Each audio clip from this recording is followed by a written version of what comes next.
Never seen relations get as bad as suspending visa services between these two countries, which are traditional allies and are members of the same NATO alliance. For decades, Turkey and the United States have enjoyed the benefits of a positive relationship. However, in the last several years, we have begun to see a decline in U.S.-Turkish relations. Several reasons exist for this decline, including the following. In 2003, we first began to see Turkey's dissatisfaction with the United States as a result of U.S. actions in the Iraq War. This war was seen as a significant threat by Turkey because northern Iraq acts as a haven for the Kurdish Workers' Party, or the PKK. In 2010, due to sanctions imposed on Iran, the U.S. Congress delayed arms sales sought by the Turkish military. Former President Obama stated that the future arms sales would depend on shifts in Turkish policies. Then, in 2011, we see even more evidence of a deteriorating U.S.-Turkish relationship when the Syrian civil war broke out. This was mostly due to the handling over the Kurdish question. The U.S. openly allied with the Kurdish YPG fighters and supported them militarily. Turkey considers the YPG fighters a terrorist group and a threat to Turkish security. The Turkish military has recently shelled a village on the outskirts of the Kurdish-controlled city of Afrin in northern Syria, targeting positions of Kurdish fighters from the People's Protection Units YPG that Turkey sees as an extension of the Kurdistan Workers' Party. Most recently, after the failed July 2016 coup attempt, Turkey demanded that the U.S. government extradite Fethullah Gulen, a cleric and Turkish national now living in Pennsylvania. The U.S. refused, requesting that the Turkish government must first produce evidence that Gulen is in fact connected with the coup attempt. He says those responsible for the latest coup attempt are followers of Fethullah Gulen, an Islamic cleric in self-imposed exile in the U.S. That's been denied by Gulen, who was once an ally, but then became a critic of Erdogan's government, accusing it of corruption. Tensions between the two nations continued to build when American Andrew Brunson was accused of and arrested for being a member of the Gulen movement in Turkey. As a result, the United States suspended visa services, and in a game of tit-for-tat, Turkish President Erdogan responded by also suspending visa services. Turkey's political identity echoes its geography. Straddling the Middle East and Europe, it's a nation where East meets West. The father of modern Turkey is the military officer Mustafa Kemal Atatürk, who led the nation at the founding of the post-Ottoman state in 1923.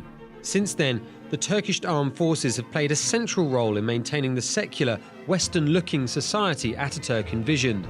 The AK party was first elected in 2002, with Erdogan becoming prime minister the following year. Further evidence of Turkey's distaste for the United States is shown in a 2017 Pew Research Center study, which suggests that 79% of Turkish people have a negative view of the United States, and 89% of Turkish people have no confidence in the current U.S. President Donald Trump. Many Turks love him. The size of the economy nearly tripled in a decade. But over the last few years, he stifled political debate while fighting accusations of corruption. In 2014, he began purging the police and judiciary, detained journalists, and tightened control of the internet. So why is Turkey challenged on so many fronts? Turkey sees itself targeted by three groups of terrorists: IS, Kurdish militants, and coup plotters. Since the failed July 15th coup, Turkey's government has detained thousands of suspected sympathizers in the security forces. Officials say 41,000 people have been arrested and 100,000 dismissed from jobs in public life. The diplomatic crisis goes back to December 2013, when prosecutors linked to the Fethullah terrorist organization, or FETÖ, launched an investigation into government officials. The government said the documents were fabricated as part of a plot to topple the then Prime Minister, Recep Tayyip Erdogan. One of the top suspects in the probe was Iranian-Turkish gold trader Reza Zarrab, who is now in jail awaiting trial in the United States for breaching U.S. sanctions on Iran. U.S. prosecutors also included Turkey's former economy minister Zafer Çağlayan under the same charges. This was strike one in the standoff, as President Erdogan clarified that these charges were illegal since Turkey had no obligation to follow U.S. sanctions on Iran.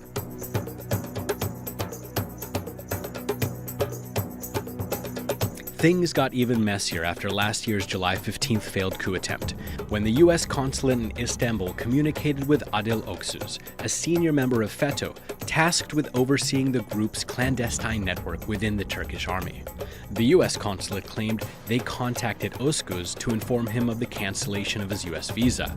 However, this raised suspicion in Ankara. particularly as the US still provides immunity to the chief ideologue of FETÖ and the mastermind of the July 15th failed coup attempt, Fethullah Gulen.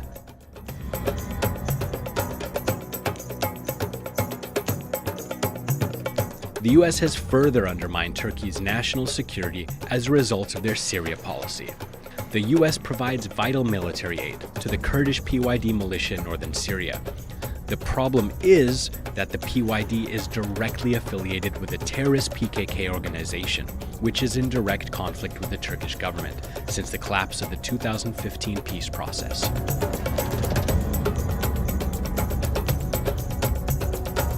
The rift between Washington and Ankara can have dire consequences for the region. A longtime NATO ally, Turkey has a vital role in the current conflict in Syria and is a stabilizing force in Iraq. But despite the strategic importance that Ankara requests, the US continues to support terrorist groups undermining Turkish national security. There is no doubt that improving U.S.-Turkish relations is necessary and mutually beneficial. The question is, how can we improve the ties that bind? Firstly, diplomatic relations must increase. Turkey needs the United States to show a more nuanced appreciation of its security concerns, specifically regarding the Kurds. In return, the United States needs Turkey to show a strict commitment to governance by rule of law. Right now, I should say maybe Turkey is at a tipping point, and I think rather than And I think the Turkish government and its ideological commitments and I think sometimes fear and paranoia has something to do with that. On the other hand, it's true that the Western capitals did not give enough support to Ankara after the coup. They didn't try to understand Turkey's argument. So there's like a lack of communication. So I would urge every Western government and policymaker to be able to reach out to the Turkish side and to find diplomatic solutions to these problems, because otherwise, indeed, Turkey might drift further away from the West and get close to this country of, the club of countries that are certainly not democracies.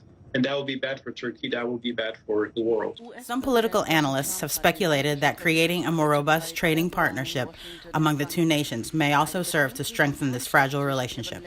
A 2014 study by the Union of Chambers and Commodity Exchanges of Turkey and the U.S. Chamber of Commerce points out that an uptick in U.S.-Turkey trade could create billions of dollars of wealth and tens of thousands of jobs on both sides. Ultimately, there is no easy solution, and we will have to wait and see how things progress. What remains a solid truth is that neither the United States nor Turkey can afford to let this breakdown continue for long.